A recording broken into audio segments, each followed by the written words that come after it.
Hello everyone. ഇന്ന് നമ്മൾ ചർച്ച ചെയ്യാൻ പോകുന്നത് ക്ലാസ് 6 സോഷ്യൽ സയൻസ് ചാപ്റ്റർ 4 ആണ്. ഓക്കെ.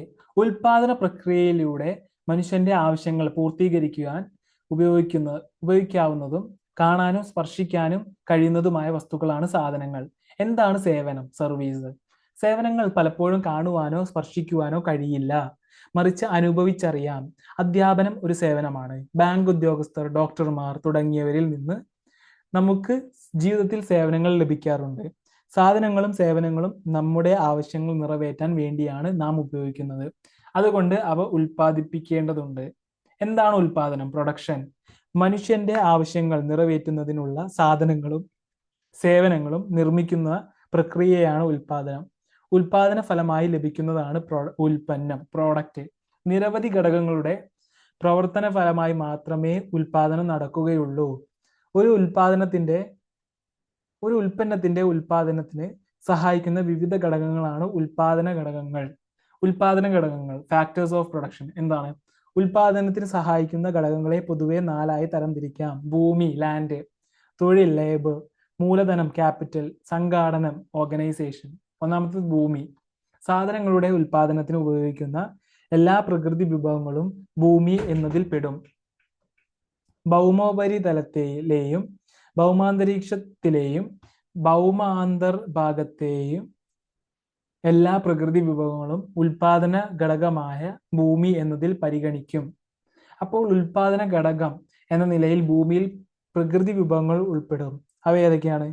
മണ്ണ്, ജലം, വനങ്ങൾ, വായു, കൽക്കരി. ഉൽപാദന പ്രക്രിയയിൽ ഉൾപ്പെട്ടിട്ടുള്ള എല്ലാ ഘടകങ്ങൾക്കും പ്രതിഫലം ലഭിക്കുന്നുണ്ട്. ഉൽപാദന ഘടകം എന്ന നിലയിൽ ഭൂമിയുടെ പ്രതിഫലം ആണ് പാട്ടം, റെന്റ്. തൊഴിൽ, ലേബർ. ഏതൊരു ഉൽപ്പന്നത്തിന്റെയും ഉൽപാദനത്തിൽ സജീവമായി പ്രവർത്തിക്കുന്ന ഒരു ഘടകമാണ് തൊഴിൽ. തൊഴിലാളികൾ അവരുടെ അധ്വാന ശേഷിയാണ് ഉൽപാദനത്തിനായി ഉപയോഗിക്കുന്നത്. സാധനങ്ങളും സേവനങ്ങളും ഉൽപ്പാദിപ്പിക്കുന്നതിന് തൊഴിലാളികൾ കായികവും മാനസികവും ബുദ്ധിപരവുമായ അധ്വാന ശേഷി ഉപയോഗിക്കുന്നതിനെയാണ് തൊഴിൽ എന്ന് പറയുന്നത്. അധ്വാന ശേഷിക്ക് പ്രതിഫലം ലഭിക്കുന്നു എങ്കിൽ മാത്രമേ അത് തൊഴിലാകുകയുള്ളൂ. വീട്ടിൽ കുടുംബാംഗങ്ങൾ ചെയ്യുന്ന ജോലികൾക്ക് പ്രതിഫലം ലഭിക്കാത്തതിനാൽ അത് തൊഴിലായി പരിഗണിക്കാറില്ല. തൊഴിലാളി നൽകുന്ന അധ്വാന ശേഷിക്കുള്ള പ്രതിഫലം കൂലിയാണ്. ഇത് മിക്കപ്പോഴും പണമായാണ് ലഭിക്കുന്നത്. ഏതൊരു തൊഴിലിനും മനുഷ്യൻ പ്രയോഗിക്കുന്നത് അവന്റെ അധ്വാന ശേഷിയാണ്. ഇന്ന് ഉപയോഗിക്കേണ്ട അധ്വാന ശേഷി ഇന്ന് ഉപയോഗിച്ചില്ല എങ്കിൽ അത് നഷ്ടമാകും.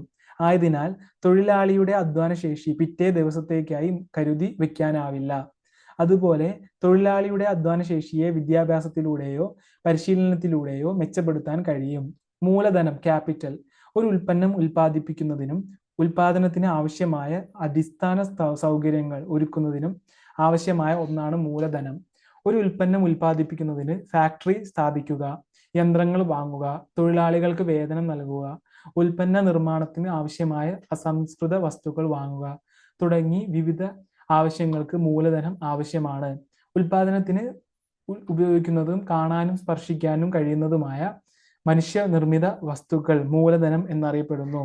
ഉൽപാദന പ്രവർത്തനത്തിൽ ഉപയോഗിക്കാൻ കഴിയുന്ന യന്ത്രങ്ങൾ, വാഹനങ്ങൾ, കമ്പ്യൂട്ടറുകൾ എന്നിവ തുടങ്ങിയവ മൂലധനത്തിൽ, ക്യാപിറ്റലിൽ ഉൾപ്പെടും. മൂലധനത്തിന്റെ സവിശേഷതകൾ എന്തെല്ലാമാണ്? മൂലധനം മറ്റ് എല്ലാ ഉൽപാദന ഘടകങ്ങളെയും സഹായിക്കുന്നു. മൂലധനം തൊഴിലാളികളുടെ ഉൽപ്പന്ന നിർമ്മാണത്തിനുള്ള ശേഷി വർദ്ധിപ്പിക്കുന്നു. മൂലധനം ചലനാത്മകമാണ്. എല്ലാ ഉൽപാദന ഘടകങ്ങളെ പോലെ മൂലധനത്തിനും പ്രതിഫലം ലഭിക്കുന്നുണ്ട്. മൂലധനത്തിനുള്ള പ്രതിഫലം പലിശയാണ്. സംഘാടനം, ഓർഗനൈസേഷൻ. ഉൽപാദന ഘടകങ്ങളായ ഭൂമി, തൊഴിൽ, മൂലധനം എന്നിവ കൂട്ടിയോജിപ്പിക്കലാണ് സംഘാടനം. സംഘാടനം നടത്തുന്ന വ്യക്തി സംഘാടകൻ, സംരംഭകൻ എന്നറിയപ്പെടുന്നു. ഉൽപാദന പ്രക്രിയയിൽ നിർണായക സ്ഥാനമാണ് സംഘാടകന് ഉള്ളത്. ഒരു ഉൽപാദന ഘടകം എന്ന നിലയിൽ സംഘാടനത്തിനുള്ള പ്രതിഫലം ലാഭമാണ്.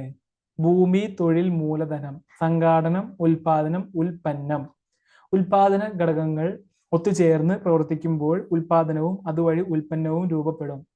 വ്യക്തികളുടെ ആവശ്യം പൂർത്തീകരണത്തിന് ഉൽപ്പന്നങ്ങൾ അനിവാര്യമാകുന്നതിനാൽ ഉൽപാദനം എന്ന പ്രക്രിയ നിരന്തരമാക്കുന്നു.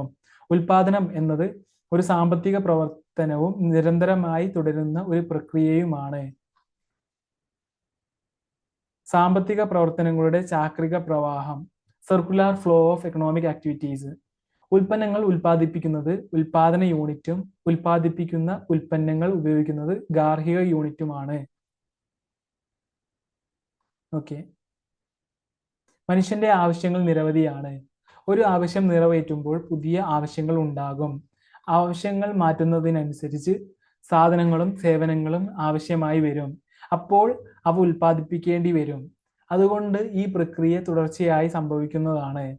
ഉൽപാദന യൂണിറ്റുകൾക്ക് ഉൽപാദന ഘടകങ്ങളായ ഭൂമി, തൊഴിൽ, മൂലധനം, സംഘാടനം എന്നിവ പ്രദാനം ചെയ്യുന്നത് ഗാർഹിക യൂണിറ്റ് ആണ്.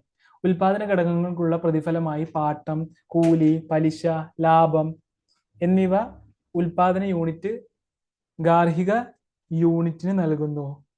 ഉൽപാദന യൂണിറ്റ് ഗാർഹിക യൂണിറ്റുകൾക്ക് ആവശ്യമായ സാധനങ്ങളും സേവനങ്ങളും നൽകുന്നു. ഇത് ഉൽപാദന യൂണിറ്റുകൾക്ക് വില, പ്രൈസ്, പണമായി നൽകുന്നു. ഇങ്ങനെ ഉൽപാദനവും ഉപഭോഗവും നിരന്തരമായി തുടരുന്നതിനാൽ സാമ്പത്തിക പ്രവർത്തനങ്ങൾ ചാക്രിക ഗതിയിലാകും. ഓക്കെ. ഉൽപാദന ഘടകങ്ങൾ എന്തെല്ലാമാണ്? ഭൂമി, തൊഴിൽ, മൂലധനം, സംഘാടനം. ഉൽപാദന പ്രക്രിയ, ഉൽപ്പന്നം. ഓക്കെ. ഉൽപാദന പ്രക്രിയയ്ക്ക് ഭൂമി, തൊഴിൽ, മൂലധനം, സംഘാടനം എന്നിവ വേണം. ഉൽപാദന പ്രക്രിയ will result into ഉൽപ്പന്നം. Thank you so much for listening me. We'll see you next video.